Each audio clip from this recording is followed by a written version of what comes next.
بسم اللہ الرحمن الرحیم ربی یسر ولا تعسر وتمم بالخیر۔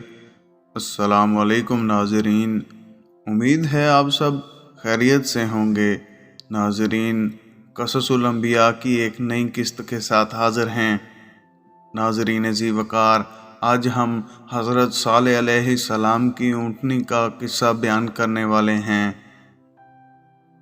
ناظرین، مفسرین نے ذکر کیا ہے کہ ایک دفعہ قوم سمود کے لوگ اپنی ایک مجلس میں جمع تھے کہ حضرت صالح علیہ السلام وہاں ان کے پاس پہنچ گئے۔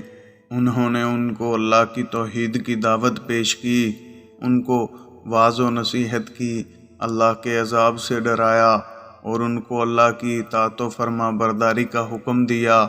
تو وہ کہنے لگے، اگر تو ایک چٹان کی طرف اشارہ کر کر کہا، اس چٹان سے ایسی صفات کی حامل اونٹنی نکال دے تو ہم ایمان لے آئیں گے، اور اونٹنی کی صفات بیان کرنے میں غلو سے کام لیا کہ وہ 10 ماہ کی حاملہ ہو، لمبے قد کی ہو، اور دیگر صفات کا بھی ذکر کیا۔ تو صالح علیہ السلام نے اپنی قوم سے کہا، اگر میں تمہاری طلب کردہ نشانیوں کے مطابق اونٹنی کا مطالبہ پورا کر دوں تو کیا تم ایمان لے آؤ گے، میری لائی ہوئی شریعت کو مان لو گے اور میری رسالت کی تصدیق کرو گے؟ انہوں نے کہا ہاں۔ صالح علیہ السلام نے ان سے ایمان لانے کا پختہ وعدہ لے لیا، پھر جائے نماز کی طرف پلٹے جو مقدر تھا، نماز پڑھی، پھر اپنے رب سے دعا کی، اے اللہ میری قوم کا مطالبہ پورا کر دے۔ اللہ تعالیٰ نے چٹان کو پھٹنے کا حکم دیا اور اس سے بہت بڑی اور 10 ماہ کی حاملہ اونٹنی نکلی جو ان کے مطالبہ کے عین مطابق تھی۔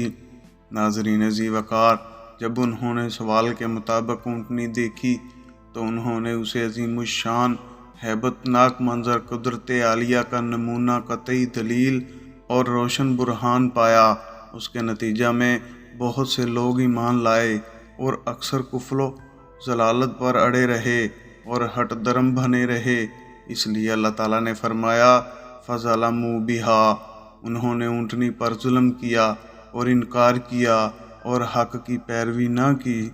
ناظرین کرام، ایمان لانے والوں کا رئیس جندہ بن عمرو بن محلات بن لبید بن جواز تھا۔ یہ قوم سمود کے سرداروں میں سے تھا۔ اور بھی بڑے بڑے لوگوں نے اسلام قبول کرنے کا ارادہ کیا، لیکن ان کو بتوں کے پجاری حباب اور زواب بن عمرو بن لبید اور رباب بن سعار بن جلمس نے روکا۔ جندہ نے اپنے چچا کے بیٹے شہاب بن خلیفہ کو اللہ کی توحید کی طرف بلایا۔ یہ بھی ان کا ایک بڑا آدمی تھا اور وہ اسلام قبول کرنے کا ارادہ کر چکا تھا، لیکن قوم کے دوسرے سرداروں نے اس کو روک دیا اور وہ ان کی طرف مائل ہو گیا۔ ناظرین کرام، آل عمرو کی جماعت نے شہاب اللہ کو اللہ کے نبی صالح علیہ السلام کی طرف بلایا، جو تمام قوم سمود کا عزیز تھا۔ اس نے ایمان قبول کرنے کا ارادہ کیا۔ اگر وہ نبی کی دعوت پر لبیک کہتا تو صالح علیہ السلام ہم پر غلبہ حاصل کر لیتے اور وہ اپنے ساتھی صالح علیہ السلام کے برابر جواب کو نہ سمجھتے، لیکن آل حجر کے گمراہ لوگوں نے ہدایت کے بعد منہ موڑا اور مکھی کی طرح الگ ہو گئے۔ اب صالح علیہ السلام نے ان کو فرمایا کہ ھذہ ناقۃ اللہ، یہ اللہ کی اونٹنی ہے۔ یہ اونٹنی کی نسبت اللہ تعالیٰ نے اپنی طرف تعظیماً اور تشریفاً کی ہے، جیسے کعبۃ اللہ، بیت اللہ، عبد اللہ، اللہ کا گھر، اللہ کا بندہ، یعنی یہ اونٹنی میرے سچا ہونے پر دلیل ہے، اس لیے اس کو چھوڑ دو، وہ زمین میں کھائے اور اس کو نقصان نہ پہنچانا، ورنہ تم کو جلد عذاب آ پکڑے گا۔ تو قوم نے اس بات پر اتفاق کر لیا کہ یہ اونٹنی ان میں رہے گی، وہ جہاں سے چاہے چرے گی اور ایک دن چھوڑ کر پانی پینے آئے گی۔ جب وہ کنویں کا پانی پینے کے لیے آتی تو اس دن کنویں کا سارا پانی پی لیتی۔ وہ اپنی باری کے دن کل کے لیے پانی جمع کر لیتے۔ اور یہ بھی کہا گیا ہے کہ وہ ایک دن اونٹنی کا دودھ ضرورت کے مطابق پی لیتے، اس لیے تو اللہ تعالیٰ نے فرمایا ہے کہ اس کے لیے ایک دن پانی پینے کی باری ہے اور ایک معلوم دن تمہارے لیے ہے۔ اسی وجہ سے اللہ تعالیٰ کا ارشاد ہوا، ہم تمہاری آزمائش کے لیے اونٹنی بھیجیں گے کہ تم اس پر ایمان لاتے ہو یا اس کا انکار کرتے ہو، اور اللہ تعالیٰ کو تو ان کے کرتوتوں کا علم تھا، اس لیے فرمایا کہ انتظار کرو اور دیکھو ان کا انجام و نتیجہ کیسا ہوتا ہے، اور ان کی تکلیفوں پر صبر کرو، صورتحال تم پر جلدی واضح ہو جائے گی۔ ان کو اطلاع کر دو کہ پانی ان کے درمیان تقسیم شدہ ہے اور ہر ایک اپنی باری پر حاضر ہوگا۔ جب اس حالت پر کچھ مدت لمبی ہو گئی تو انہوں نے متفقہ فیصلہ کیا کہ اس اونٹنی کی کونچوں کو کاٹ دیں تاکہ اس اونٹنی کی مصیبت سے نجات پائیں اور سکون حاصل ہو اور پانی بھی کھلا مل سکے۔ اور شیطان نے ان کے اس کام کو خوبصورت مزین کر کے دکھایا۔ اللہ تعالیٰ نے اس بات کا نقشہ اپنی کلام پاک میں یوں کھینچا ہے، سورہ الاعراف کی آیت نمبر 77۔ آخر انہوں نے اونٹنی کی کونچوں کو کاٹ ڈالا اور اپنے پروردگار کے حکم سے سرکشی کی اور کہنے لگے کہ اے صالح، جس چیز سے تم ہمیں ڈراتے ہو، اگر تم خدا کے پیغمبر ہو تو اسے ہم پر لے آؤ۔ اور قدار بن سالف بن جندہ نے اس کام کی سرپرستی کی۔ وہ سرخ رنگ کا اور میلی آنکھوں والا تھا اور اس کے وجود پر دھبے تھے، اور کہا جاتا تھا کہ وہ ولد الزنا حرامی تھا۔ وہ سالف کے گھر پیدا ہوا، حقیقت میں وہ ایک سبیان نامی آدمی کا بیٹا تھا، اور اونٹنی کے قتل کے متعلق ان کا ایک متفقہ فیصلہ تھا، اس لیے اس کے قتل کو اللہ تعالیٰ نے سب کی طرف منسوب کیا اور فرمایا کہ انہوں نے اونٹنی کو قتل کیا، اگرچہ اس کے قتل کرنے میں صرف ایک شخص ملوث تھا۔ اور ناظرین اکرام، مفسرین حضرات میں سے ابن جریر نے ذکر کیا ہے کہ قوم سمود میں 2 عورتیں ایسی تھیں جنہوں نے اس کو اونٹنی کے قتل پر ابھارا۔ ان میں سے ایک کا نام صدوقہ بن المحیا بن زہیر بن مختار تھا۔ یہ ایک مالدار خاندانی عورت تھی۔ اس کا خاوند مسلمان ہو گیا تھا تو اس نے اس سے علیحدگی اختیار کر لی۔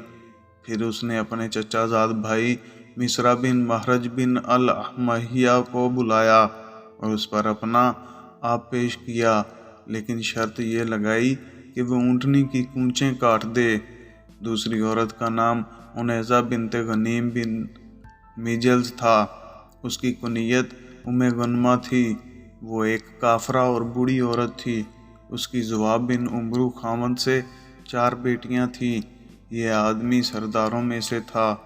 اس عورت نے قدار بن سالف سے کہا، اگر تو اونٹنی کی کونچیں کاٹ دے تو میں اپنی 4 بیٹیوں کا نکاح تجھ سے کر دوں گی۔ اس طرح یہ دونوں نوجوان مصرع اور قدار اس کام کے لیے تیار ہوئے، اور انہوں نے اپنی قوم کو بھی اس کام پر آمادہ کرنے کی کوشش کی۔ تو 7 آدمی اور ان کے ساتھ مل گئے۔ انہی کے بارے میں اللہ تعالیٰ نے ارشاد فرمایا کہ شہر میں 9 آدمی رہتے تھے جو زمین میں فساد پھیلاتے تھے اور اصلاح نہیں کرتے تھے۔ یہ لوگ پورے قبیلے میں بھاگ دوڑ کرتے رہے اور انہیں اونٹنی کی کونچیں کاٹنے کے فوائد بتاتے رہے، تو قبیلے کے دوسرے لوگوں نے بھی اس کی بات مان لی اور اس کو سراہا۔ یہ لوگ اونٹنی کی کونچیں کاٹنے کے لیے ایک جگہ چھپ کر گھات لگائی میں بیٹھ گئے۔ جب وہ پانی پی کر واپس ہونے لگی تو مصرع نے جو اس کام کے لیے چھپا ہوا تھا اس نے تیر مارا جو اونٹنی کی پنڈلی کی ہڈی میں پیوست ہو گیا۔ پھر قدار بن سالف نے آگے بڑھ کر تلوار سے اس پر حملہ کیا۔ اس نے اونٹنی کی پچھلی ٹانگ کے پاؤں سے اوپر والے حصے کو زخمی کیا تو وہ زمین پر گر پڑی اور ایک زوردار آواز نکالی تاکہ اس کا بچہ خطرے سے محفوظ رہنے کے لیے کچھ ہیلا کر سکے۔ پھر قدار نے اونٹنی کے سینے پر نیزہ مارا اور اسے مار ڈالا، اور اونٹنی کا بچہ بھاگ کر پہاڑ کی ایک محفوظ چوٹی پر چڑھ گیا اور 3 دفعہ زور سے آواز نکالی۔ حضرت حسن رحمۃ اللہ علیہ سے مروی ہے، وہ فرماتے ہیں کہ اونٹنی کے بچے نے کہا، یا اللہ میری ماں کہاں ہے؟ پھر وہ ایک چٹان میں غائب ہو گیا، اور یہ بھی کہا گیا ہے کہ لوگوں نے اس کے پیچھے بھاگ کر اس کو پکڑا اور اس کی بھی کونچیں کاٹ ڈالیں۔ اللہ تعالیٰ نے کلام پاک میں ارشاد فرمایا ہے کہ انہوں نے اپنے ساتھی کو بلایا، اس نے وار کیا اور اونٹنی کی کونچیں کاٹ ڈالیں۔ اور دوسری جگہ ارشاد فرمایا، سورہ شمس کی آیت نمبر 12 سے 15 تک کا ترجمہ، جب ان میں سے بہت بڑا بدبخت اٹھا، اللہ کے رسول حضرت صالح علیہ السلام نے ان سے کہا کہ خدا کی اونٹنی اور اس کے پانی پینے کی باری سے ڈرو، مگر انہوں نے پیغمبر کو جھٹلایا اور اونٹنی کی کونچیں کاٹ دیں، تو خدا نے ان کے گناہ کے سبب ان پر عذاب نازل کیا اور سب کو ہلاک کر کے برابر کر دیا، اور اس کو ان کے بدلہ لینے کا کچھ بھی ڈر نہیں۔ حضرت عبداللہ بن زمعہ فرماتے ہیں کہ رسول اللہ صلی اللہ علیہ وآلہ وسلم نے ایک دفعہ خطبہ ارشاد فرمایا اور اس میں اونٹنی اور اس کے قتل کرنے والے کا ذکر فرمایا اور کہا کہ جب ان میں سے ایک بڑا بدبخت اٹھا اور وہ اپنی قوم کا رئیس مطاع، مضبوط اور طاقتور آدمی تھا، جیسے کہ ابو زمعہ ہے۔ امید ہے آپ کو ہماری آج کی یہ ویڈیو پسند آئی ہوگی۔ ناظرین اکرام، اس ویڈیو کو اپنے احباب کے ساتھ بھی شیئر کریں۔ ملتے ہیں ایک نئی ویڈیو کے ساتھ، تب تک کے لیے اللہ حافظ۔